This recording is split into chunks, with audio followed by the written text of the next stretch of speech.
Apparently, on one of the films taken of the motorcade, there is a man in black with a black cape and some old-fashioned hat standing right there at the motorcade. I mean, perhaps it's just a coincidence. There's another case that is perhaps even more interesting, and that is of a fellow named Castillo, who was apprehended in the late 1960s in the Philippines, apparently involved in an assassination attempt on Marcos. Oh. Now, when he was apprehended, the Philippine police or Secret Service or whatever they were used a truth drug on him, at which time Castillo came out with this story that he was a multiple personality disorder, and he had like 4 or more discrete personalities, each with a name, each with an identity, and in fact, I believe he was carrying a number of different ID cards as well. It's a wild story in itself, but the payoff on it was that he believed that he had been involved in an assassination attempt on the president in 63, and that his controller had been a man in black who drove a black Cadillac, who had pasty skin and so forth. So that's probably the best thing I know in terms of the Kennedy assassination. All right. What do we know about what the men in black have actually done? For example, are the vast majority of the cases simple intimidation, and it's really not simple if you're intimidated, or do we know instances where men in black, beyond the Dr. Hopkins story, have killed?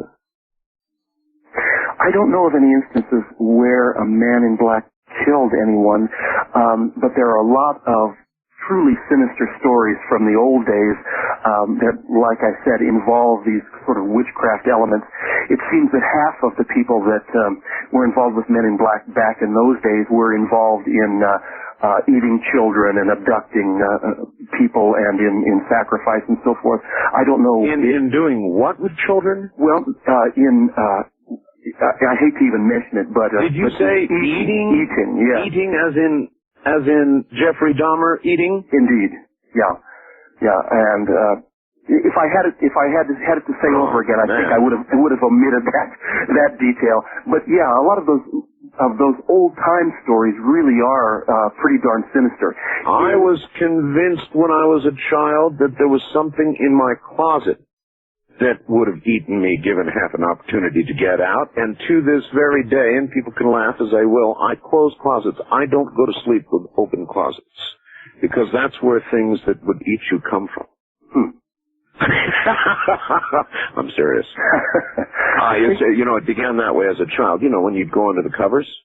I think childhood offers sometimes a pretty clear doorway into the archetypes of our existence, into the nitty-gritty. I remember as a child, I felt like I was being sucked up into the air and out of the house, and at the time I had no way of really framing it or understanding it. Looking back on it, I think there might have been something interesting going on there. Well, I am convinced, Jim, that children, in their innocence, before they have been, in effect, mind conditioned not to believe in the unbelievable, do it because it's real. I mean, it really is there, so they see and hear and imagine things that later on they are trained not to believe in. So they don't see them later, or they're not aware of them, but the young, innocent, new mind sees things the older, mature, brainwashed mind does not.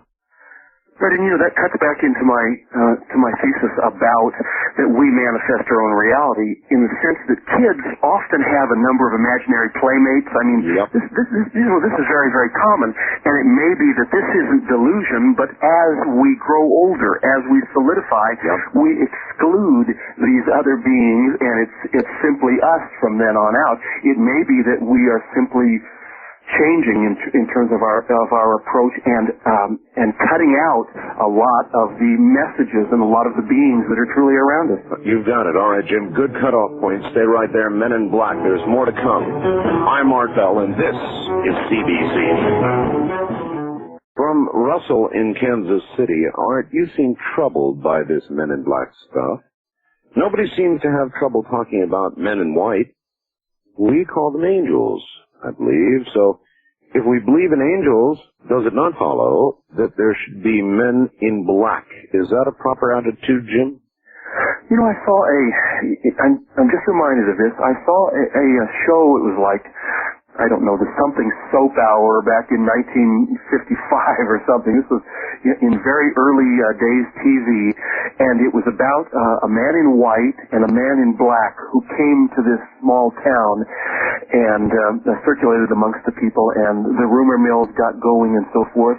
And the man in black was characterized as being a devil or an evil man and so forth, and they finally ended up running the man in black out of town, at which time the man in white made it clear what his purposes was or were, which was that he in fact was the evil controller, and that a fashion statement doesn't necessarily always indicate a person's orientation. Oh my gosh. It's a good point. As a matter of fact, a very dear friend of mine for many years is in Nevada with us, and I think you're in Reno, right? That's correct. All right. Well, I'm not far from Las Vegas. In Las Vegas, there is John Lear, and the son of Bill Lear. And he did, for years and years, research UFOs and said something to me once that has always bugged me and will until the day I die, and then possibly even beyond that. He said, you know, it's funny, Art, everybody tells you when you die, go to the light, go to the light, go to the light, the light tunnel, all the rest of it. He said, I have been told by reliable sources, it's a trick. It's a trick. And if you go to the light, you're going exactly where you don't want to be going. He said, in fact, you should go to the darkness. And I have almost cursed John ever since for telling me that. So I tell it to my audience. It's something you can sit there and think a little bit about. Fashion statements, huh? You know, I'd heard the same thing from a fellow who wrote a book called War in Heaven, which was a pretty interesting a book about the way that astral beings control the earth, and he said the same darn thing. Watch out for that light. Really? Yeah.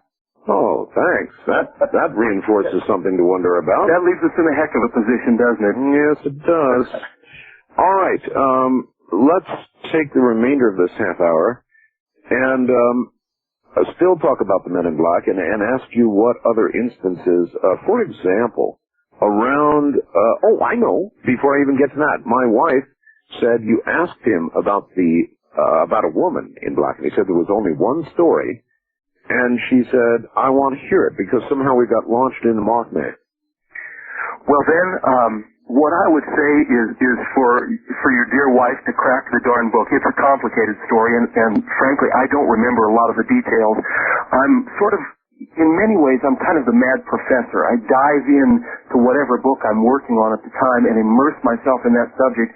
And if I've done a book like The Men in Black about a year ago, sometimes the details drop out. I swim in a lot of detail, Art.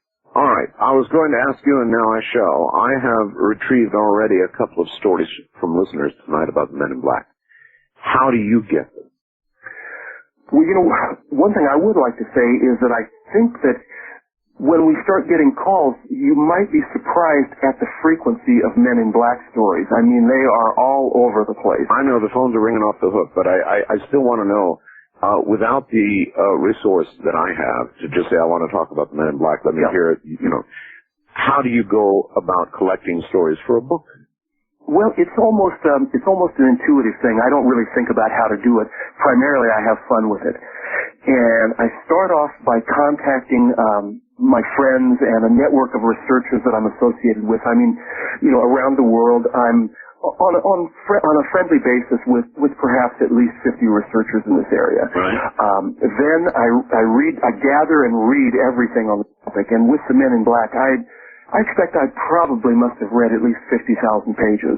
There is a good deal of material on this. And then as I read this material, I isolate names and addresses and so forth out of the material. I get on the to talk on the subject.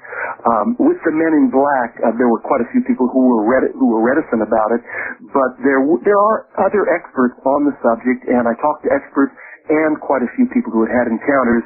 But of course, with any book, and I expect you probably felt this way about The Quickening, is as soon as the book is done, then comes the avalanche of great stories.